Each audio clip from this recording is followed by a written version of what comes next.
अक्सर देश के लोगों के और आम आदमी के मुद्दे सामने रखने वाले मेघालय के गवर्नर सत्यपाल मलिक जी हमारे साथ हैं और अग्निवीर स्कीम को लेकर जिस तरीके से उत्तर प्रदेश में, बिहार में खासकर युवाओं ने प्रदर्शन किया, उनका कहना ये था कि पेंशन्स काट दी जाएंगी और एक जॉब सिक्योरिटी जो आर्म्ड फोर्सेस की नौकरी में मिलती है अब वो नहीं मिलेगी। मलिक साहब, इस स्कीम को लेकर आपके क्या विचार हैं, क्योंकि देश भर में हमने देखा कि किस तरीके से प्रदर्शन हुए हैं अग्निवीर को लेकर। इस पे नौजवानों का गुस्सा जायज़ है। वो 4-4 साल से मेहनत कर रहे थे, वेट कर रहे थे। कुछ तो ऐसे हैं कि जो सारे टेस्ट पास कर चुके थे, एक कोई बच गया था, उनको भी पीछे धकेल के दोबारा पेश होना पड़ेगा। उनकी पूरी ज़िंदगी एक तरह से इसमें, और ये जो 6 महीने की ट्रेनिंग और 6 महीने की छुट्टी के बाद सिर्फ 3 साल की नौकरी के बाद वो निकाल दिए जाएंगे और वो प्राइम ऑफ यूथ में होंगे, उस वक्त कहाँ जाएंगे। तो ये गैर ज़रूरी काम है और इसमें हमने अपनी फ़ौजों का फ़ायदा नहीं, नुकसान किया है।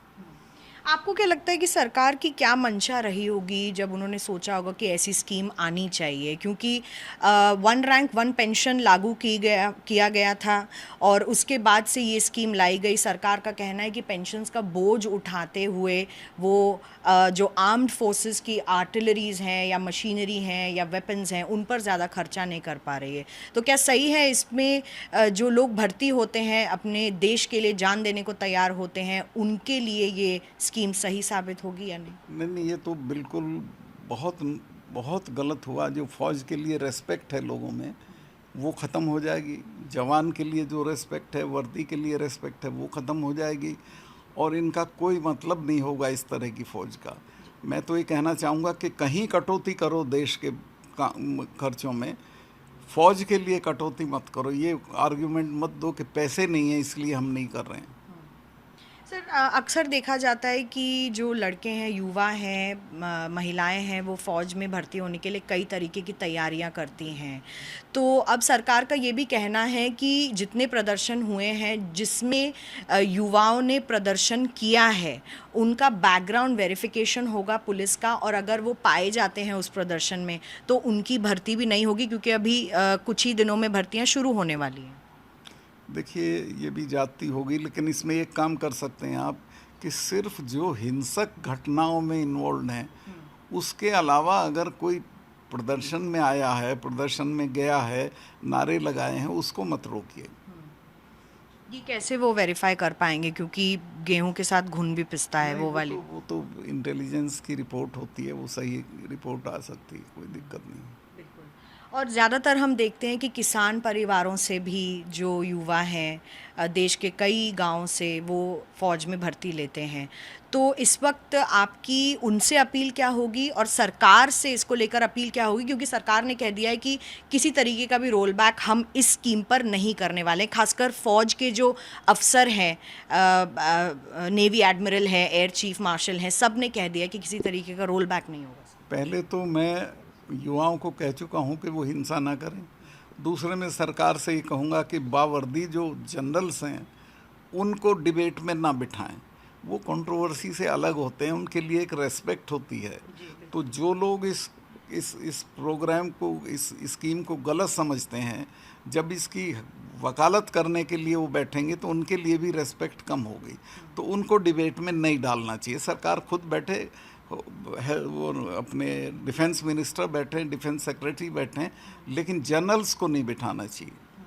सर, मेरा एक सवाल इसी से जोड़ के, जब नौकरियों पर सवाल आया तो ये भी कहा गया कि हम जगह जगह जो अग्निवीर से पास आउट होकर आएंगे 4 साल में उनको यहाँ वहाँ अकोमोडेट करेंगे, किसी को रक्षा मंत्रालय में अकोमोडेट करेंगे, किसी को CAPF में 10% आरक्षण देकर असम राइफल्स में डालेंगे, किसी ने, और हर तमाम मंत्रालयों ने फिर आगे आकर कहा कि हम इनको अकोमोडेट करेंगे। देखिए, पहले तो मैं इनका यकीन नहीं करता हूँ। इन्होंने तो ये भी कहा था कि हम MSP के लिए कमेटी बनाएंगे, आज तक नहीं बनी है।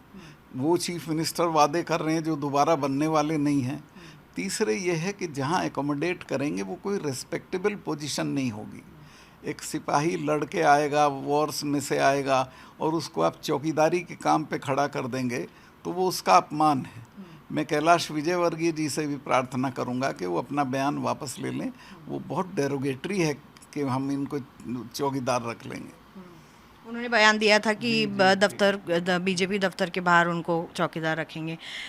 लेकिन सर, आने वाले समय में आप किस तरीके से देखते हैं भारत की जो फौज है, जो सेना है, जिसको बहुत ही रिस्पेक्टेबल माना जाता है, क्या उसका डाइल्यूशन होते हुए आप देख रहे हैं? देखिए, ये जो जाएंगे फौज में, ना तो फौज की रेस्पेक्टेबिलिटी लोगों की निगाह में रहेगी, ना इनकी निगाह में रहेगी, ना इनमें वो कुर्बानी का जज्बा रहेगा, मादा रहेगा जो हुआ करता था। हमारे यहाँ बुलंदशहर ज़िले में एक गांव है, उसमें एक गांव के 2 सगे भाइयों को विक्टोरिया क्रॉस है। इतनी शिद्दत से लड़ते थे लोग कि जिसकी कोई सीमा नहीं है। अब्दुल हमीद का देख लें, बहुत सारे लोगों का है, लेकिन अब इनमें तो वो जज्बा आप पैदा नहीं कर सकते हो, क्योंकि इनको तो कुछ मिल नहीं रहा है जो ये उस तरह से लड़ेंगे। ना रेस्पेक्ट मिल रही है, ना मनी मिल रहा है, ना ओहदा मिल रहा है। बिल्कुल, ये अपने आप में कुछ सवाल हैं। सत्यपाल जी, आज ही के दिन 47th एनिवर्सरी है 1975 में जब इमरजेंसी लागू हुई थी। जज्बे की आपने बात की, आप भी उस वक्त इमरजेंसी में शामिल थे, आप जेल भी गए, और आज जब आप उस चीज़ को वापस याद करते हैं तो क्या सोचते हैं? देखिए, वो बहुत भयानक दिन था भारत के लिए, इतिहास का, कि जिसमें योर राइट टू लिव ख़त्म हो गया था।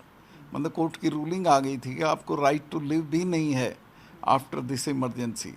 मैं जिस दिन इमरजेंसी लगी उससे पहली शाम को जो जेपी की मीटिंग हुई थी रामलीला ग्राउंड में, उसमें चरण सिंह जी की तरफ से शरीक था, चूँकि उनके पैर में दिक्कत थी, और मैं अपने को सौभाग्यशाली मानता हूं कि मैं उस ऐतिहासिक क्षण का साक्षी हूं। फिर मैं जेल भी गया और मैंने देखा कि कितने परिवार उसमें तबाह हुए, कितने लोगों के घर बिगड़ गए, कितने लोग मर गए जेलों में।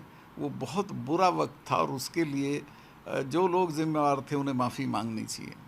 बिल्कुल, और उसे एक dark chapter in the history माना जाता है। That was the darkest chapter of history. तमाम चीज़ें आपने देखी हैं अपने पूरे कार्यकाल में। हाल ही में एसआईटी की जो क्लीन चिट दी गई है प्रधानमंत्री नरेंद्र मोदी को गोधरा कांड पर, उस पर क्या कहेंगे?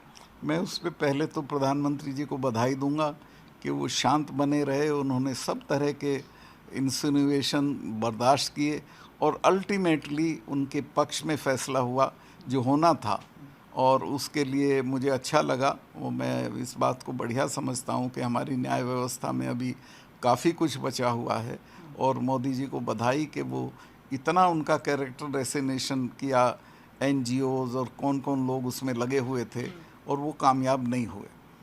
बिल्कुल खुलकर अपनी बात सामने रखते हुए मेघालय के गवर्नर सत्यपाल मलिक साहब ने कहा है कि देश का इस वक्त सबसे बड़ा जो मुद्दा है वो बेरोज़गारी का है, और अग्निवीर की स्कीम पर भी सरकार को फिर से विचार करना चाहिए।